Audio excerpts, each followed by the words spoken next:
지난 수년 동안에 그 재난 영화들 대표적인 거 세 가지를 고른다면 해운대, 또 설국열차, 터널 등이 있습니다.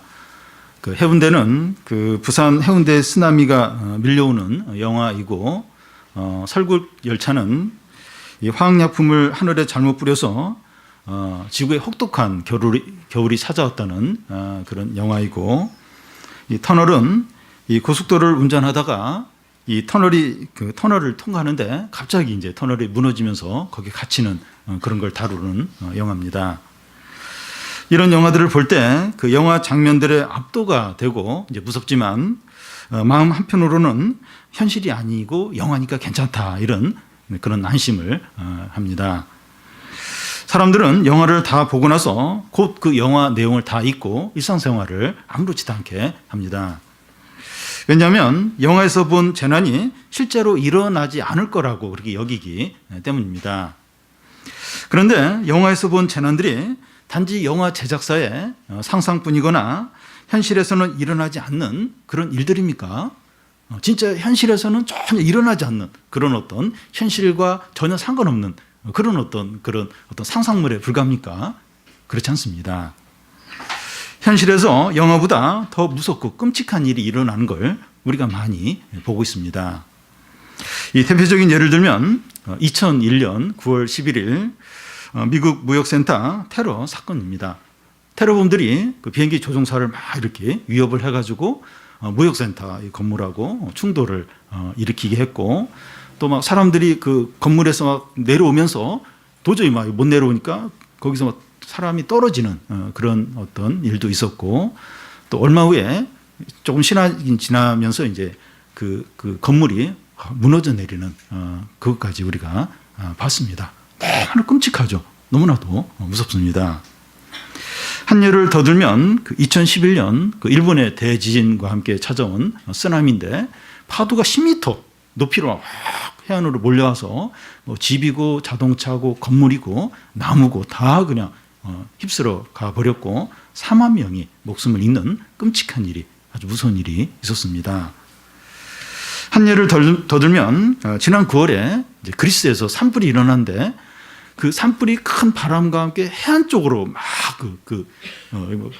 삽시간에 번지는 겁니다. 그래서 막 사람들이 막 도망을 가다가 집 안에 갇혀서 그냥 그 일가족이 막 다 거기서 죽기도 하고, 99명이 엄청난 이렇게 그런 피해를 보고 고통을 목숨을 잃은 그런 일이 있었습니다. 세월호 사고는 뭐 말할 것도 없습니다. 이런 예를 들려면 얼마든지 더 예를 들 수 있습니다. 이것이 무엇을 말하려고 하는가 하면, 사람들은 지구에 닥칠 큰 재앙을 가상이나 어떤 상상으로만 여기려고 한다는 겁니다. 그런데 현실에서는 상상했던 것보다 훨씬 더 심각하고 큰 재난들이 실제로 이제 닥칩니다. 그런데도 사람들은 이런 사실을 인정하지 않으려고 합니다. 영화를 보면서 그냥 영화니까 하면서 현실에서는 전혀 그런 일이 안 일어날 것처럼 여기면서 이제 삽니다. 사람들은 하나님의 구원과 심판과 같은 주제들을 이렇게 싫어합니다. 사람들이 좋아하는 것은 그 세상에서 일어나는 재난들을 사람들이 스스로 이제 극복을 하고 또 같이 협력을 해서 그 재난들을 이기는 이제 그런 걸 좋아해요. 영화도 막 그런 영화 이렇게 만들고, 그래서 그렇게 큰 재난이 닥쳤지만 이렇게 막 인간적인 어떤 막 노력과 뭐 이런 걸로 이제 그 재난을 극복했을 때 막 영웅시하면서 그 사람을 이제 높입니다. 사람들은 신이 세상에 개입해서 역사를 바꾸고 영향을 준다는 것을 인정하는 걸 싫어해요. 그것을 좋아하지 않습니다. 그런데 성경은 하나님께서 세상에 개입하셔서 구원과 심판을 행하신다는 것을 거듭해서 강조합니다. 예수님이 세상에 오신 것 자체가 세상과 인간의 문제에 하나님이 개입하신다, 하나님이 주관하신다, 개입한다, 이것을 이제 보여주는 겁니다. 성경은 첫 장부터 마지막까지 하나님의 개입과 또 다스림과 구원과 심판을 분명하게 말씀합니다. 창세기 1장 1절은 하나님이 그 태초의 말씀으로 천지를 창조하시니라 이렇게 시작이 되고 요한계시록 마지막은 예수께서 내가 다시 오리라, 속히 오리라 이러면서 성경이 끝납니다. 성경 전체가 하나님께서 세상과 사람들의 삶에 개입하는 것을 반복해서 말씀합니다. 매일 성경 본문인 그 예레미야서를 봐도 유다 백성의 그 교만뿐만 아니라 이방 민족의 교만에 대해서 하나님 얼마나 철저하게 심판하시는가 하는 것을 보여줍니다. 성도 여러분, 우리가 예수님을 믿는다고 하는 것은 하나님께서 세상과 우리의 삶에 개입을 하셔서 구원과 심판을 행하신다는 것을 믿는 겁니다. 그냥 나의 어떤 구원을 위해서 이제 믿는, 물론 그것도 있지만 하나님께서 이 세상과 우리의 삶에 개입을 하셔서 구원과 심판을 하신다. 이걸 이제 믿는 겁니다. 우리는 지난 시간에도 이런 말씀을 살펴봤습니다. 창조자이시고 심판자이신 하나님을 경배하라고 하고, 또 큰 성 바벨론이 무너졌다고 하고, 또 사단과 우상에게 경배하는 자들은 영원한 고통과 심판을 받게 이제 된다고 합니다. 이것이 영원한 복음입니다. 복음이 말하는 것은 이 세상이 그냥 흘러가는 것이 아니라 하나님께서 개입하시고 구원과 심판을 행하신다는 겁니다. 복음이 그걸 이야기해요. 이게 영원한 복음입니다.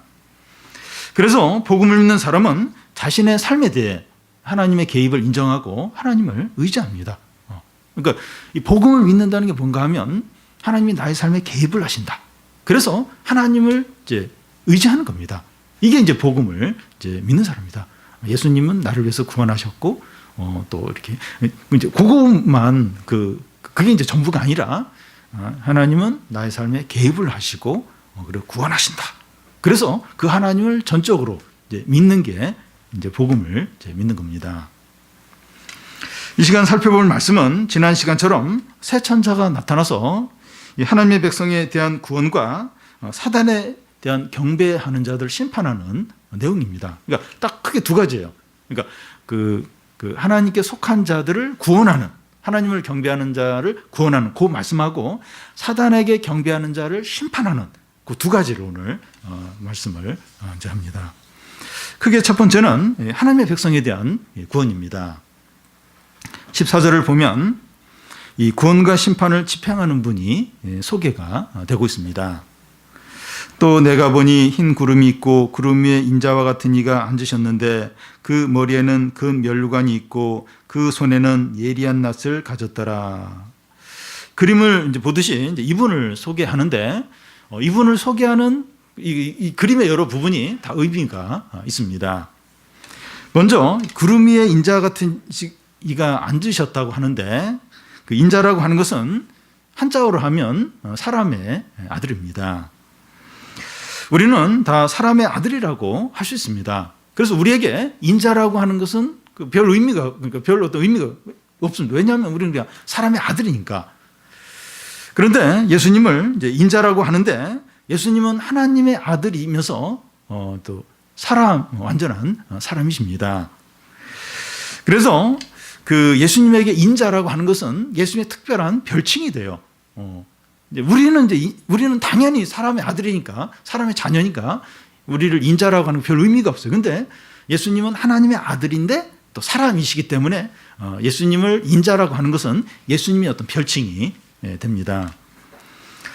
또 인자 같은 이가 구름 위에 앉아 있다고 하는데, 이것은 예수 그리스도가 사람이 되셔서 고난 당하시고 죽으시고 부활하시고 승천하셔서 하나님 보좌 우편에서 다스리다가 재림하셔서 사람들을 구원하시고 심판하기 위해서 구름 위에 앉아 계신 것을 가리킵니다.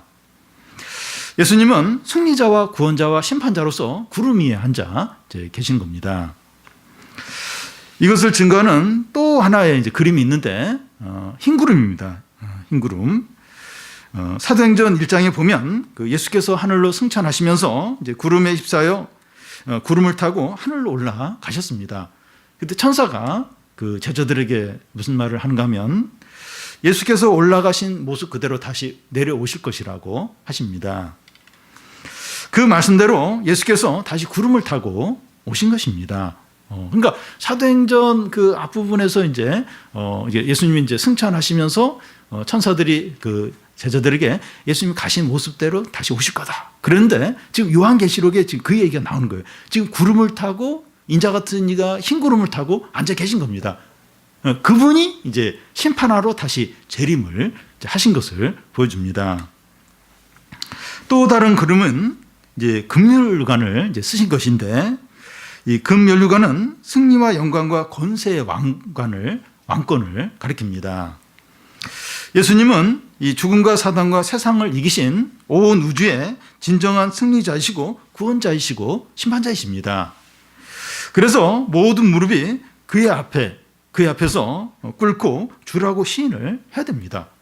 그러니까 그 흰 구름 위에 이렇게 앉아 계신 이가 또 금면류관을 쓰고 있어요. 이건 모든 것의 주시라는 거죠. 그래서 그분 앞에 모두가 엎드려야 되고, 그분은 심판자이고 구원자시라는 겁니다. 또 다른 그림은 그의 손에 예리한 낫을 들고 계신 겁니다.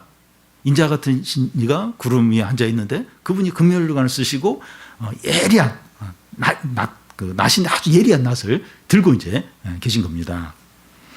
낫은 이제 추수할 때 사용하는 도구인데, 예리한 낫을 들었다고 하는 것은 주님께서 사람들의 구원과 심판을 행하시는데 조금의 실수나 대강대강 하는 게 없다는 겁니다. 그러니까 낫을 가지고 이제 이렇게 추수를 하죠. 그러니까 이렇게 시골에서 이제 풀배 분들은 아시겠지만, 그 낫이 너무 날카로우면 풀을 베다가 잘못하면 막 손이 베고 그래요. 그러니까 이 추수하는 이가 이제 인자가 이제 예수님이 이제 추수를 하시는데 아주 예리한 낫을 가지고 추수를 한다는 거예요. 그래서 주님이 이제 사람들을 심판하고 구원하는 데 있어서 대강대강하거나 뭐 적당히 하거나 그런 게 없다. 아주 정확하게 틀림없이 추수를 이제 하신다는 겁니다. 완전하고 철저하게 하신다는 겁니다. 어느 누구도 적당히 넘어가거나 피할 수 없다는 겁니다. 주님이 이렇게 구원하고 심판하고 하는데 그냥 적당히 이렇게 구렁이 담 넘어가듯이 슬쩍 이렇게 눈속임으로 불가능하다는, 전혀 아주 철저하게, 아주 정밀하게, 아주 예리하게, 정확하게 심판을 하시고 구원을 한다는 겁니다. 말씀하신 대로 다시 오신 온 우주의 통치자이시고 구원자이시고 심판자이신 예수 그리스도께서 예리한 낫을 손에 들고 온 세상과 모든 사람을 구원하고 심판하십니다. 온 세상과 모든 사람들의 운명은 이분에게 달려 있습니다. 이분, 인자 같으신 이 구름에 타시고 또 금면류관을 하시고 예리한 낫을 가진 이분에게 온 세상과 모든 사람 운명이 이분에게 달려 있습니다. 세상은 그냥 흘러가거나 힘있고 지혜로운 몇몇 사람이나 대중의 여론에 따라서 움직이는 것이 아닙니다. 꼭 그런 것 같아요. 시진핑이나 푸틴이나 또 뭐 트럼프나 뭐 이런 사람 또 뭐 대중의 어떤 여론이 이렇다 하면 그 여론에 따라서 뭔가 다 결정이 되고 이제 그런 것 같은데 그렇지 않습니다. 우리가 노력하고 열심히 하는 것에 달린 것도 아닙니다. 세상이 어떠하든지 내가 열심히 하고 성실하고 정직하게 살고 내가 또 이렇게 힘을 갖고 이러면 뭐 되는 거지. 그렇지 않습니다. 죽었다가 살아나시고 말씀대로 다시 오신 만왕의 왕 만주의 주이신 예수 그리스도에게 달려 있습니다. 예리한 낯을 들고 금면류관을 쓰고 흰 구름 위에서 이 세상과 모든 사람을 심판하실 그 만주의 주 만왕의 왕에게 모든 것이 달려 있습니다. 얼마 전에 며칠 전에 이 부시의 아버지 부시 미국 대통령 장례식이 있었는데 또 전직 대통령들 또 현직 대통령이 쭉 앉아서 성당인가 교회 같은 곳에서 장례식하는 그런 이제 장면이 이제 뉴스나 이제 매스컴에 나왔는데요. 이 미국을 이렇게 호령하고 그 세계를 이렇게 이제 자주지 이제 했던 그런 그 대통령도 이제 죽는 거예요. 시신으로 돌아가고 흙으로 돌아가는 겁니다. 그러니까 그렇게 절대 권력을 갖고 대단했던 사람들도 그냥 흙으로 다 돌아갈 뿐이라는 겁니다. 그래서 5년이든지 뭐 10년이든지 그 재임 기간이 이제 끝나면 이제 그냥 아무것도 아닌 사람으로 이제 돌아오는 거예요. 이 온 세상과 모든 사람은 만주의 주 만왕의 왕 금연료관을 쓰시고 예리한 낫을 들고 흰 구름을 타신 그 주님께 모든 것이 다 달려있는 겁니다. 그러면 그 인자 같은 이가 어떻게 사람을 구원하십니까? 15절 16절을 우리 한 절씩 그대로 읽겠습니다. 또 다른 천사가 성전으로부터 나와 구름 위에 앉은 이를 향하여 큰 음성으로 외쳐 이르되 당신의 낫을 휘둘러 거두소서 땅의 곡식이 다 익어 거둘 때가 이루었습니다 하니.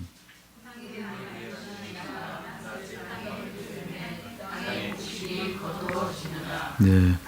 요한이 보니까 한 천사가 성전에서 나와서 이 구름 위에 앉으신 분에게 추수를 하시라고 외칩니다. 천사가 성전에서 나왔다고 하는 것은 하나님으로부터 나왔다는 것을 의미합니다. 믿는 자들을 구원하는 때를 하나님이 정하십니다. 성전에서 나온 천사가 구름 위에 앉은 이에게 무엇이라고 말하는가 하면 땅의 곡식이 다 익어 거둘 때가 이뤘으니 낫을 휘둘러 거두라는 겁니다. 추수는 언제 이루어지는가 하면 곡식이 제일 연그렀을 때 이루어집니다.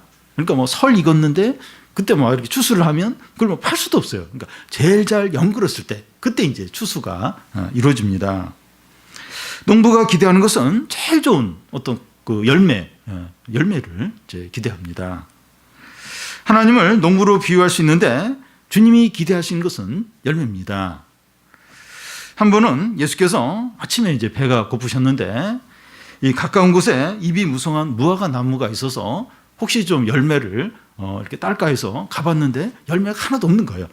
그래서 뭐 예수님이 저주를 합니다. 그러자 얼마 후에 보니까 그 나무가 뿌리채 말라 죽어 있는 것을 이제 보게 됩니다. 다른 한 비유는 주인이 열매를 맺지 못한 나무를 베어 버리려고 하니까 일꾼이 1년만 더 기다려 달라고. 내 1년 동안 거름도 열심히 주고 잘 돌봐서 열매가 맺히도록 그렇게 해보겠다고. 그러면서 주인이 막 나무를 베려고 하는데 못 베도록 이제 말리는 이제 그런 내용이 나옵니다. 하나님은 사람들에게 열매, 믿음의 열매를 기대합니다. 우리는 한 번씩 그 주님이 빨리 오셨으면 좋겠다 이렇게 말할 때가 있습니다. 세상 사는 것이 힘들고 죄악이 너무나 많고 또 믿는 자들은 고난 가운데 있는데 악한 자들은 뭐 잘 먹고 잘 살고 이런 걸 이제 보게 됩니다. 주님이 빨리 오셔서 공의를 행하고 이 구원과 심판을 이루셨으면 좋겠다 하는 생각이 들 때가 있습니다. 그런데 주님이 왜 빨리 오지 않습니까? 왜 빨리 주님 안 오십니까? 우리에게 기회를 더 주기 위해서 그러신 겁니다. 우리의 믿음이 분명해지고 열매를 더 많이 맺도록 시간을 주시는 것입니다. 그러니까 왜 주님 빨리 안 오실까? 빨리. 그래서 빨리 오셨으면 좋겠어요. 근데 자꾸 이렇게 시간이 자꾸 늦어져요. 안 오실 것 같아요. 왜 이렇게 늦어집니까? 우리 하루하루 그냥 재밌게 즐겁게 또 맛있는 거 먹고 오늘 하루도 그냥 해피하게 보내도록 그게 아니에요. 그런 사람은 이렇게 멸망받을 사람일 가능성이 많습니다. 왜 하나님 이렇게 빨리 안 오실까? 왜 이렇게 하루하루 우리의 삶을 살게 하실까? 더 이렇게 믿음이 더 분명해지도록 믿음의 열매를 맺도록 이제 기회를 더 주시는 거죠. 지금 우리의 믿음이 온전치가 않아요. 온전치가 않습니다. 또 회개하지 않은 죄들도 있고 빨리 죄 회개하고 이렇게 믿음으로 살고 하는 뜻대로 살고 하루라도 더 그렇게 이제 그럴 기회를 더 많이 주시는 거죠. 우리가 이 주님이 오실 때를 정확히 알 필요는 없습니다. 몇 년 뒤에 오실까? 2년 후에 오실까? 5년 후에 오실까? 아니 10년 후에 오실까? 아니면 다음 달에 오실까? 그 시기를 정확히 알 필요가 없습니다. 중요한 것은 우리의 밖과 안이 알곡이 되는 겁니다. 교인들 중에 겉은 알곡인데 속은 쭉정인 경우가 많이 있습니다. 속까지 알찬 믿음의 사람이 되어야 합니다. 속까지 아주 알찬 속을 막 이렇게 받는 데의 속도, 알곡인 이제 그런 믿음의 사람이 되합니다. 여러분, 오늘 밤에 주님이 이제 오신다면 우리가 알곡으로 이렇게 드러나겠습니까? 알곡의 평가를 받겠습니까? 주님 앞에 딱 서게 되는데 되게 되는데 주님이 우리의 겉과 속을 다 이렇게 보시면서 알곡이네, 그렇게 평가를 받을 수 있겠습니까? 주님은 예리한 낫으로 수술을 하십니다. 아주 예리한. 사람들 중에서 예리한 사람이 있어요. 그 사람에게는 뭐 적당히 넘어가는 게 없어요. 근데 주님은 그런 사람과 비교 안 될 정도로 너무나도 예리한 그 낯을 가지고 평가를 하십니다. 이게 무엇을 의미하는가 하면 알곡이 아닌 사람은 구원받지 못한다는 거예요. 진짜 알곡이 아니면 안 된다는 거예요. 또 구원할 자는 한 사람도 잃지 않는다는 겁니다. 주님은 하나님께서 자기에게 주신 자는 하나도 잃지 않는다고 했습니다. 그러니까 진짜 이렇게 진짜 믿음이 있는 사람 한 사람도 놓치지 않고 이렇게 버림받지 않도록 한다는 겁니다. 여러분, 우리에게 이 살아있고 진실한 믿음이 있다면 우리가 어느 구석에 있다 할지라도 아무도 이렇게 우리를 기억하지 않고 완전히 우리가 이렇게 막 소외되었다 하더라도 주님은 반드시 찾아내서 존귀와 영광과 승리를 주시고 지극히 높이실 겁니다. 사람들이 아무도 알아주지, 사람들이 다 어떻게 보면 무시할지도 몰라요. 그래도 주님은 어디 있든지 그 사람 찾아서 존귀와 영광과 승리로 이렇게 씌워주시고 아주 지극히 그 사람을 높인다는 겁니다. 요셉은 억울하게 막 이렇게 그 보디발의 처의 그 유혹을 막 이렇게 거절했다고 해서 지하 감옥에, 오히려 막 부인을 겁탈하려고 했다, 그런 누명을 쓰고 지하 감옥에 갇혔어요. 2년이나 갇혀 있습니다. 하나님은 그 요셉을 알고 때가 되었을 때 한순간에 그 감옥에서 나오게 해서 총리로 높이셨습니다. 진실한 믿음이 있는 사람은 남들이 알아주든 알아주지 않든 이게 상관없어요. 주님이 반드시 찾아서 존귀와 영광으로 씌워주시고 지극히 높이십니다. 어린 양과 함께 시온산에서 14만 4천의 성도들 가운데서 놀라운 영광의 찬양을 이제 하게 하십니다. 한번 상상을 한번 해보시죠. 하늘에 그 14만 4천의 엄청나게 많은 성도들과 어린 양과 함께 영광의 새 노래로 이제 찬양을 하는 거, 엄청난 찬양. 한 100명, 200명이 찬양해도 뭐 엄청난데 14만 4천. 사실 이것도 상징적인 숫자예요. 엄청나게 많은 성도들과 어린 양이 함께 그 새 노래로 찬양을 하는데 내가 거기 포함이 되는 거예요. 내가 거기 포함이 돼서 함께 그 영광스러운 찬양을 하는 겁니다. 우리 눈에 있는 모든 눈물을 닦아주시고 우리 입에 있는 한숨을 모두 자여주시고 세상에 살면서 한숨을 많이 쉬어요. 자기도 모르게 한숨을 쉽니다. 여러 어떤 일들, 또 여러 어떤 가족의 일들, 또 여러 어떤 속상한 일로 인해서 자꾸 한숨을 쉬어요. 그 한숨을 싹 없애주는 거예요. 더 이상 한숨을 쉬지 않게 하시고 우리 안에 있는 모든 염려와 고통과 두려움을 없애주실 것입니다. 눈물도 없애주시고 한숨도 없애주시고 모든 염려와 두려움들, 걱정거리들, 지금 염려가 없는 분이 없어요. 두려움이 없는 분이 없어요. 다 두려워요. 걱정거리가 있는데 그 모든 염려들, 걱정거리를 딱 제하여 주십니다. 과거의 고통과 불행과 아픔이 하나도 생각나지 않을 정도로 너무나 행복하고 기쁘고 모든 좋은 것들로 풍성하게 채워주십니다.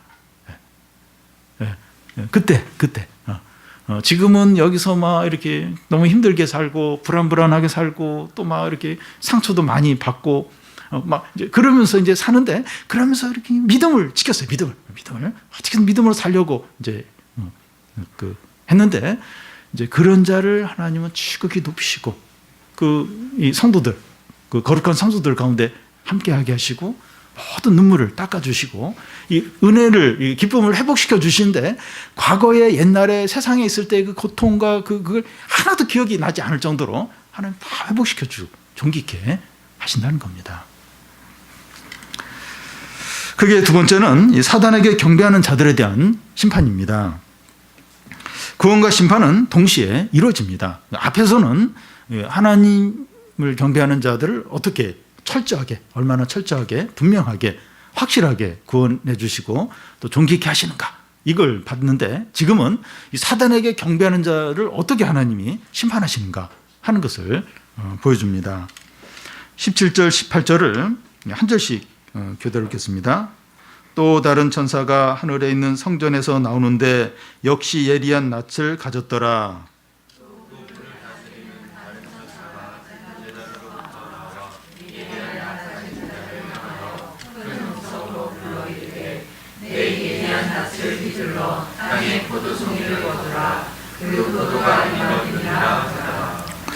두 번째 천사가 하늘에 있는 성전에서 예리한 낯을 가지고 나오고 있습니다.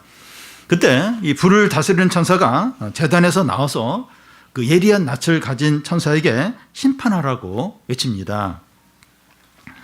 앞에서 성도들이 그 성전 제단 앞에서 기도하는 그런 장면이 있었습니다. 그래서 제단에서 나온 천사가 성도들의 기도를 알고 기도에 대한 반응으로 이렇게 하고 있다고 생각할 수 있습니다. 물론 심판을 시작하는 때는 하나님께서 정하시지만 그때가 마치 성도들의 기도에 대한 응답인 것처럼 하십니다. 다시 말해서 하나님은 성도의 기도를 다 들으시고 그 기도에 응답을 하십니다. 그리고 앞부분에서 성전의 제단 앞에서 막 기도하는 그런 성도들의 그런 모습이 나왔는데, 그러니까 마치 그러니까 제단에서 어떤 그 천사가 나와서 이제 심판을 행해라, 그런 말이 나오는 거예요. 그러니까 마치 성도들의 기도에 하나님이 응답하셔서 그 이렇게 악한 자들에 대한 심판이 이루어지는 것처럼 그렇게 이제 하고 있다는 겁니다. 그러니까 하나님이 그 성도들의 기도에 이제 응답을 하시면서 이제 행하신다고 이제 이렇게 할 수 있습니다. 제단에서 나온 천사가 이 낯을 가진 천사에게 무엇이라고 외칩니까? 포도가 익었으니까 땅의 포도송이를 거두라는 겁니다. 여기서 땅의 포도송이는 사단과 우상에게 경배하는 자들을 말합니다. 포도가 익었다고 하는 것은 심판의 때가 왔다는 겁니다. 그러니까 보통 이제 성경에서 포도송이 하면 좋은 의미가 있는데, 여기서는 어떤 악한 자들에 대한 어떤 심판을 이제 가리킵니다. 그러니까 포도송이가 익었다, 이제 심판의 때가 왔다는 그런 의미입니다. 여러분, 하나님께서 죄악을 심판하실 때 아무 때나 하시는 것이 아니라 때가 될 때까지 기다리십니다. 창세기에서 이 소돔성을 이제 심판을 할 때도 그들의 부르짖음이 하나님 앞에서 크다고 하시면서 심판 때가 되었다고 이제 하셨습니다. 그러니까 이 소돔성의 그 사람들의 죄악으로 인해서 막 힘들어하는, 고통을 겪는 사람들이 막 그 부르짖었는데 그게 하늘에까지 이르렀다는. 그래서 내가 내려와서 지금 이 소돔성을 지금 심판하려고 한다고 그렇게 합니다. 하나님께서 가나안 땅을 이스라엘 자손에게 주시는 시기도 이 가나안 사람들의 죄악이 아직 차지 않았기 때문에 더 기다려야 된다 하는 그런 말씀을 하셨습니다. 그러니까 그 가나안 사람들의 죄악이 가득 찰 때, 그때 이제 딱 이스라엘 백성들이 가나안 땅에 들어가서 하나님을 대신 그 가나안 족속들을 몰아내고 진멸하고 이제 그 땅을 차지하게 이제 그렇게 이제 한다는 겁니다. 알곡과 가라지 비유에서도 주인이 이제 가라지를 보고 나서도 그냥 놔두라는 거예요. 추수 때까지 그대로 놔둬서 알곡은 알곡으로 연글고 가라지는 가라지로 연글 때까지, 그때까지 이제 놔뒀다가 그 추수 때 이제 가라지를 뽑아 버리겠다고 그렇게 합니다. 이 세상에 보면 악하고 불의하고 교만하고 하나님 없이 사는 자들이 잘 되고 성공하고 행복하게 삽니다. 그러니까 하여튼 그런 어쨌든 힘 있고 하여튼 이렇게 능력 있고 또 막 여러 가지 수단과 방법을 가리지 않는 사람이 잘 돼요. 행복하게 잘 삽니다. 그런 것을 볼 때 믿음으로 사는 게 무슨 소용이 있는가, 이런 생각을 갖게 됩니다. 사업을 하면서 나는 막 이렇게 법을 지키려고 하고 정직하게 하려고 하는데 상대방은 그냥 불법하고 막 노비하고 이래서 막 그냥 이렇게 자기 하고 싶은 대로 다 하고, 회사에서도 막 이렇게 아부하고 막 이렇게 막 그 수단과 방법 가리지 않는 사람이 오히려 막 일들을 잘하고 인정을 받는 거예요. 그런 걸 볼 때 이 믿음으로 사는 게 무슨 소용이 있는가? 신앙이 무슨 의미가 있는가? 이런 생각이 이제 들 수 있습니다. 그런데 이 돼지를 잘 먹이고 잘 키우는 이유는 잔칫날을 위해서라는 겁니다. 그래서 하나님 없이 잘 되고 성공하는 사람을 절대로 부러워하거나 따라가지 않아야 됩니다. 믿음으로 사는 사람은 조그만 어려움이 있어도 막 힘들어요. 하나님 막 징계하시고 그래서 막 이제 힘들게 지내는데 하나님 없이 사는 사람은 잘 돼요. 죄를 막 그렇게 많이 짓고 막 불법을 하고 못된 짓을 많이 해도 물론 이제 이렇게 심판받아서 어려움을 겪는 사람도 있지만 훨씬 더 많은 사람은 괜찮아요. 괜찮고 잘 됩니다.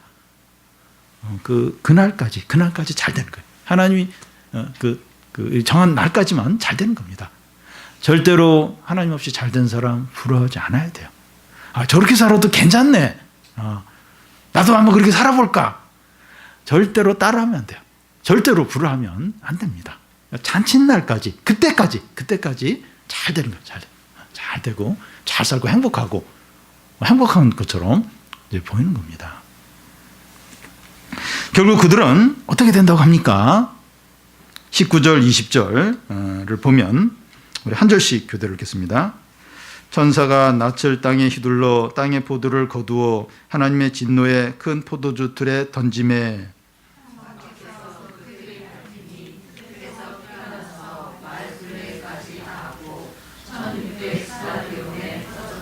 네.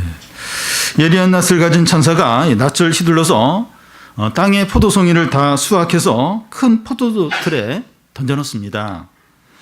이 팔레스타인에서 이 포도주를 만들 때 큰 통에 이제 수확한 포도를 다 넣고 사람들이 그 안에 들어가서 발로 이제 밟습니다. 많은 포도를 밟다 보면 포도물이 막 몸에 튀어요. 그래서 옷이 붉게 이제 물들게 됩니다. 그와 같이 사단과 우상에게 경배한 모든 자들을 수확하듯이 다 모아서 큰 포도주틀 같은 곳에 넣고 사정없이 밟는 겁니다. 포도즙이 나오듯이 엄청난 피가 흘러나오는데 그 깊이는 그 말의 굴레 곧 이 말이 헤엄칠 정도의 깊이가 되고 넓이는 1600 스타디온 한 300km 정도 되는데 그 정도의 피의 강이 흐른다는 겁니다. 그러니까 막 포도들 막 따가지고 포도주 틀에 넣어서 막 발로 밟고 그렇게 하듯이 사단과 우상에게 경배하는 자를 다 모아서 이제 넣고 이제 심판을 하는데 거기서 나오는 피가 이 말이 헤엄칠 정도 높이의 그런 깊이에 300km에 이르는 그 넓은 강처럼 그 피가 그들의 피가 이제 흐른다는 겁니다. 엄청나게 많은 사람들이 하나님의 무선 심판을 받습니다. 하나님을 경배하는 대신에 사단을 경배하는 자는 한 사람도 예 없이 하나님이 철저하게 무선 심판을 하십니다. 그러니까 구원할 자도 예리한 그 칼로, 예리한 낯으로 이렇게 철저하게 한 사람도 한 알곡도 버림받지 않도록 철저하게 하나님 구원을 하시고 또 악한 자들, 이 우상과 사단에게 경배한 자들, 하나님 없이 욕심으로 산 자들도 아주 철저하게 두려운 심판을 이제 행하신 겁니다. 여러분 모든 사람은 두 부류로 나뉘어집니다.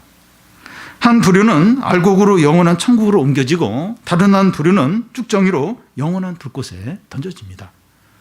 그런데 사람들은 이런 분류를 너무나 싫어해요. 현대인들은 이런 설교를 들으면 막 욕을 할지 모르겠어요. 너무나도 이런 분류를 인정하지 않고 싫어하고 이런 걸 미워합니다. 그런데 사람들이 인정하든지 인정하지 않든 싫어하든지 좋아하든지 구원과 심판이 하나님의 말씀대로 이루어집니다. 그러니까 요즘은 이게 이게 인터넷이나 SNS 막 이런 게 잘 발달이 돼서 어떤 그 사람들의 어떤 여론이 있어요. 사람들의 어떤 의견 그게 이렇게 절대적으로 여겨집니다.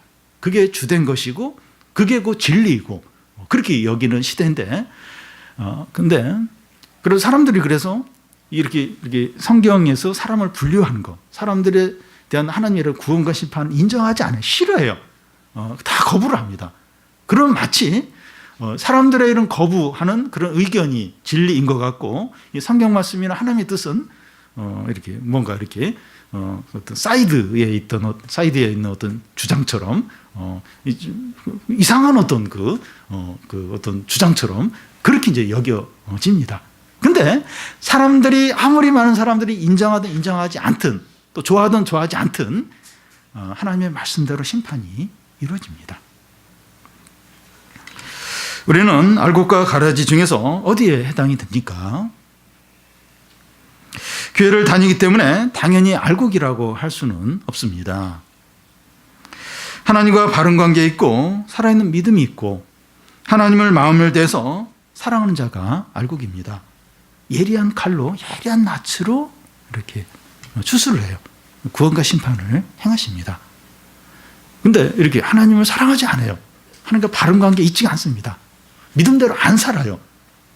근데 이렇게 교회를 다니고 또 직분이 있고 하나님 보실 때 어떻겠습니까? 예리한 낯으로 철저하게 하나님 판단하시는데 통과가 되겠습니까? 그러니까 주님과 우리의 관계가 목자와 양과의 관계여야 돼요. 아주 인격적이고 주님을 신뢰하고 주님을 존중하고 주님께 제한받고 이게 목자와 양과의 관계죠. 주님과 우리 관계가 그렇게 돼야 그게 신자입니다. 근데 약간 거래 관계 같고 상관이 없고 그런데도 이렇게 통과가 되겠습니까? 그런데도 알곡으로 이렇게 인정이 되겠습니까? 예리한 낯으로 철저하게 그 거룩한 의로운 사람의 중심까지 보시는 그 주님이 판단을 하는데 이게 통과가 되겠습니까? 통과 되겠습니까? 하나님께서 우리의 삶에 개입하시고 이 세상이 말씀대로 된다면 우리는 하나님을 경외하고 말씀대로 살아야 합니다. 언제나 어떤 상황에서나 그래야 돼요. 하나님 우리의 삶에 개입을 해요. 이 세상에 개입을 합니다. 그리고 심판을 해요. 주관을 해요. 그렇다면 하나님을 경외해야 되죠. 하나님을 두려워야 돼요. 하나님을 의지를 해야 됩니다. 언제나 어디서나. 그러니까 믿음이 좋은 일부 사람이나 이렇게 그런 사람이나 그렇게 살아야 되는 게 아니라 이 하나님을 믿는다면, 복음을 믿는다면 언제나 어디서나 그렇게 해야 됩니다. 우리가 사람 눈은 두려워하면서 하나님 눈은 두려워하지 않을 수 있어요. 나의 이런 행동을 사람들이 보면 어떻게 부끄러워해요. 그래서 사람 눈에 띄지 않도록 조심을 합니다. 근데 아무도 없어도 하나님은 다 보고 계시는데 그럴 때는 우리가 마음대로 행동을 한다면 하나님을 무시하는 거죠. 하나님을 존중히 여기는 게 아니죠. 하나님 믿는 게 아니라는 겁니다. 내가 사람보다도 하나님을 덜 두려워한다면 이건 이제 믿는 게 아니라는 겁니다. 내가 진짜 신자라면, 내가 알곡이라면 최소한 하나님보다는 사람을 더 존중해야 되지 않느냐는 거예요. 사람보다 하나님을 더 두려워해야 하지 않느냐 하는 겁니다. 그래서 우리의 이 믿음을 돌아봐야 됩니다. 내가 진짜 하나님과 무슨 관계 있는지, 이 목자와 양과의 관계인지, 내가 하나님을 진짜 믿는지, 하나님을 사랑하는지, 이게 이제 알곡이죠. 이런 사람이 이제 신자인 겁니다.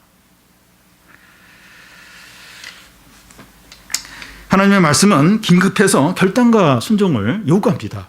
우리 지난 시간에 보면 천사가 날아가면서 하늘에서 이 복음을 외쳐요. 이 하나님 말씀은 너무 긴급해요. 빨리 이렇게 하나님 그 관계를 회복하지 않으면 언제 무슨 심판이 닥칠지 모른다는 거예요. 굉장히 긴급해요. 이 순종과 결단을 굉장히 긴급하게 해야 합니다. 죄를 버릴 것은 버려야 돼요.